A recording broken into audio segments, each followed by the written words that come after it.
Thank you so much. Well, yeah, so welcome, good morning and good afternoon, wherever you may be, and welcome to Live at Main Street. And today we're going to be talking about how you can be prepared for, with some recession counter strategies. So before we start, there is a question that we got, and it was a question from Jackie G, and I'll read that.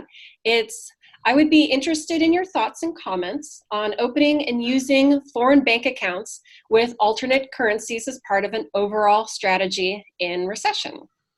So, Jim, I'll hand that off to you. Thanks, Cynthia. No worries. Okay, that's not exactly a softball. Well, Jackie G, beware. Trying to have accounts in foreign countries with foreign currencies is of special interest to the IRS. In fact, you have to go online and do an annual report that goes in with your tax return. U.S. citizens, whether they're here or abroad, are taxed on their worldwide income. And because people have abused systems like Swiss banking and other purveyors of secret accounts, it's now an open marketplace where people are exchanging information and the IRS is tracking folks. So there's another cost involved, more time involved, and the real function of buying other currencies is a day-to-day, minute-to-minute strategy. It is not a long-term strategy to avoid the softening of the value of the U.S. dollar. Everybody knows when to buy, nobody knows when to sell. And most people who have hedged in the past, in our experience, have gotten burned because they held on too long. The dollar came back, the other currency went down. In this case, it's usually the euro, could have been the pound. Although I would really discourage anybody from investing in the pound sterling right now in mid-July 2019 because of the Brexit fiasco that's going on. Very dangerous. But if people are worried about the US dollar and they want to hedge, there are securities that you can buy, exchange-traded funds, indexes.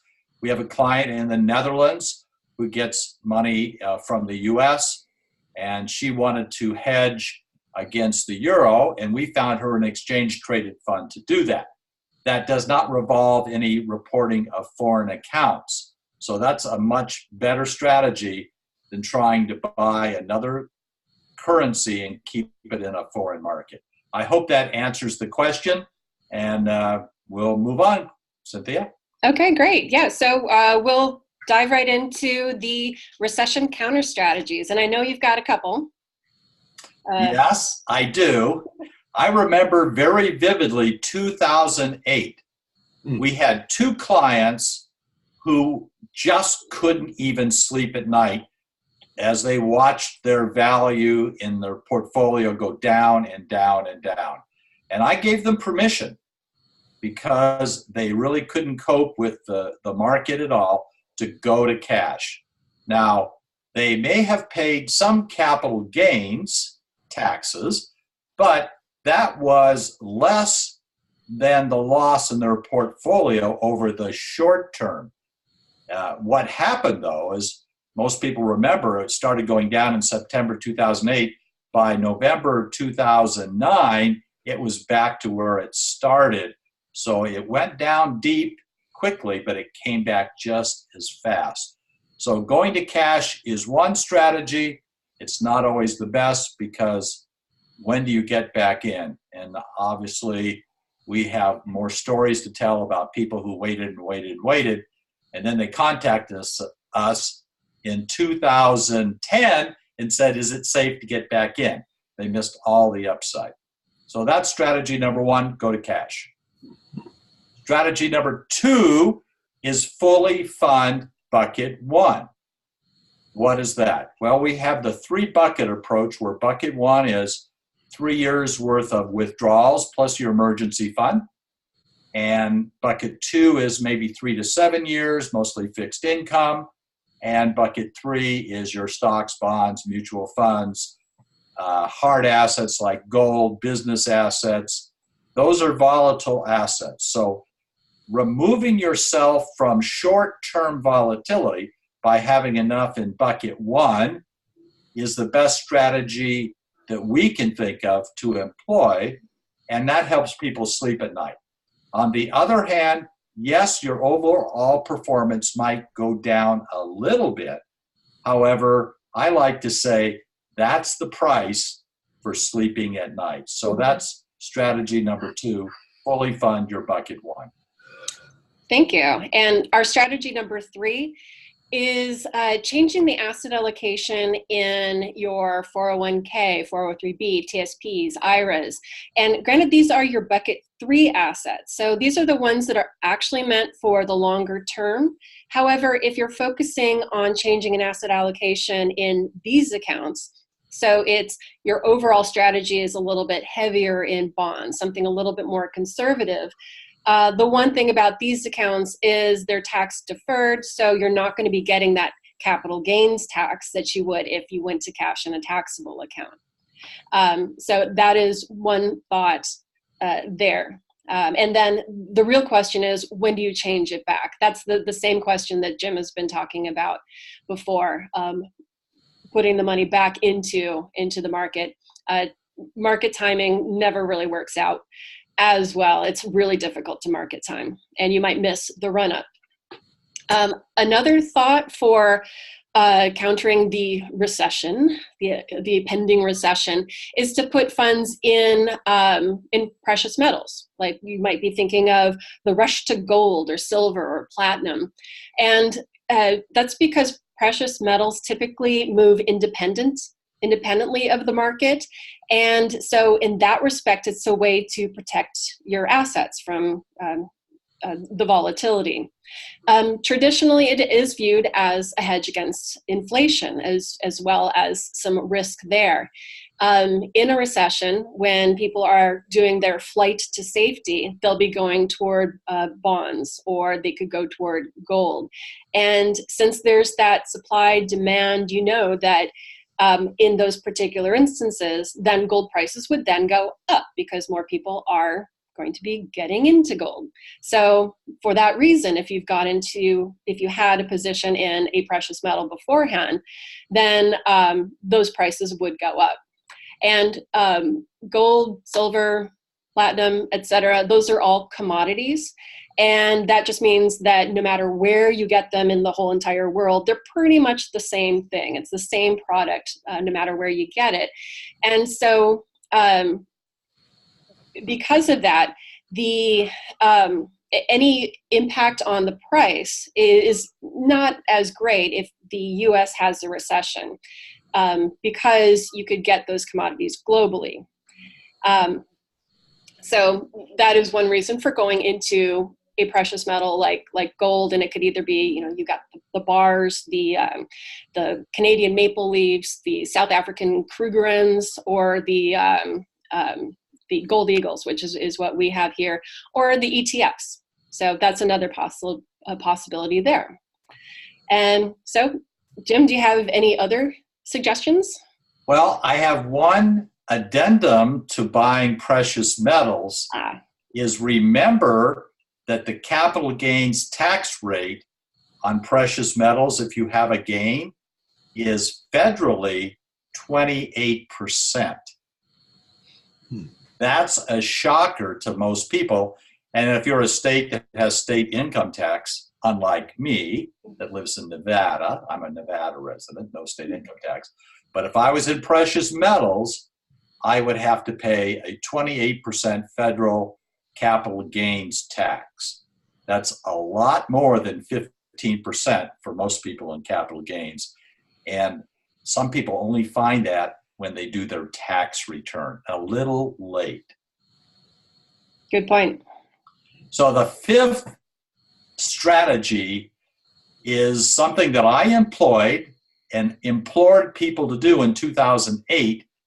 And It was an email I sent out saying, important message from Jim Ludwig. And the body of the message was essentially, quit watching TV and reading newspapers and looking at Twitter or Facebook or anything else. When people get hysterical, it's time to turn it off. And that's what I told people in 2008 in October, because yours truly was in Italy in September when it was falling apart and I was clueless. I got back October the 1st and I couldn't believe the videos that I was watching. So I said in that email, I said, if you have to watch TV, you can only watch the Food Network or HGTV. That's it. Forget about everything else because it's just too hysterical. And I want to remind everybody that the experts that you might see on a program like CNBC are usually wrong. They're usually wrong.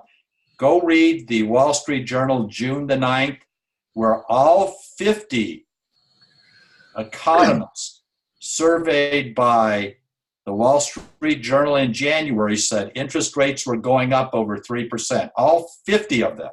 6 months later, the 10-year T-bill is at 2%.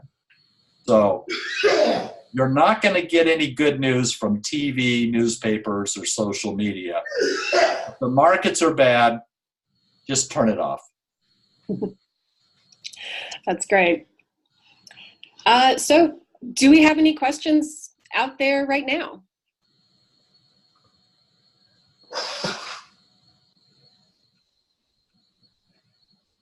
Okay, so with that, Jim, do you have any final comments? Yes, my final comment is next month we will be on the right channel. You guys were on the right channel, and Cynthia and I were running around in this Volkswagen Beetle, jumping in and out, looking for you, and it took us 15 minutes to find you. So our apologies. If you're watching this video, just know that the other segment was better than this one. You know? Hey, Jim, I have a question. Okay. So I was gifted, like, I think right now I have like 45 pounds, okay, of silver coins. Correct. Pre-1964 silver coins. Yes. When's a good time to get rid of those? About 10 years ago would have been a really good time to get rid of them. Recently, I took a client who thought they had about $23,000 worth of silver coins down to a very reputable store in Annapolis, Maryland. I know you live in another state, but you can look around and ask for a referral to a reputable coin dealer and go in and get an appraisal. And because silver is no longer used in photography and it's being used less and less industrially, it's much more volatile. It hasn't done well. The ETF, exchange traded fund that tracks silver, I've had clients in it for over 10 years, hasn't done anything. How do you time the market? You can't, but you're probably better off selling the silver coins and putting it in some sort of a mixed portfolio and live off the income, because silver doesn't give you any income. That's my answer. Cynthia, do you have an opinion? Wait, let me just add Douglas. Douglas, welcome. Yeah, you know, my dad's dad actually had a big like metal crate of silver coins. And so when we actually discovered that, my dad just sold it. And, you know, sadly, it was at the bottom. It's like it could not be at any worse a point. But it's just what he did with it afterward. Like he needed the funds. He used the funds. So, I mean, to that degree, exactly what Jim said, you can find a better use of coins instead of waiting around for it to go back up.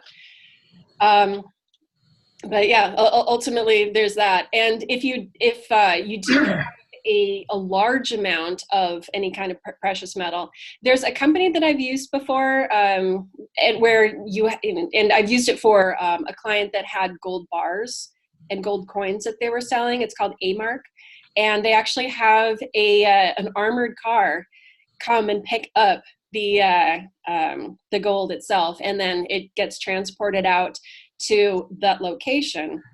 Obviously it costs a little bit of money to do that, not the same as going to an actual coin dealer who, it's based off of the current price of the silver or the gold at the time, versus a dealer who is also trying to get their cut. I would also warn people that have precious metals that are going to use it in an emergency. I need to warn you that the supermarket will not accept gold or silver payment. Now, coins they might, but the precious, because you've gone from having a storage problem to them having a storage problem. There are not enough armored cars to go around and collect all the gold that might show up at the supermarket.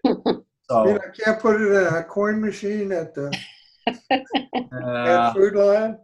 Well, these days everything's electronic. It's Apple Pay, so I think we're all in trouble together. I don't think anybody's going to have an advantage in an emergency with gold or other precious metals. Okay. Douglas, you were late to the game, but almost as late as we were. So, anyway, what we covered earlier was investing in foreign currencies. We said no, but there are some securities that you can use for a hedge if you want. We went through 5 different strategies to be prepared for a recession, counter strategies, going to cash where you might have to pay capital gains, but at least you can sleep at night.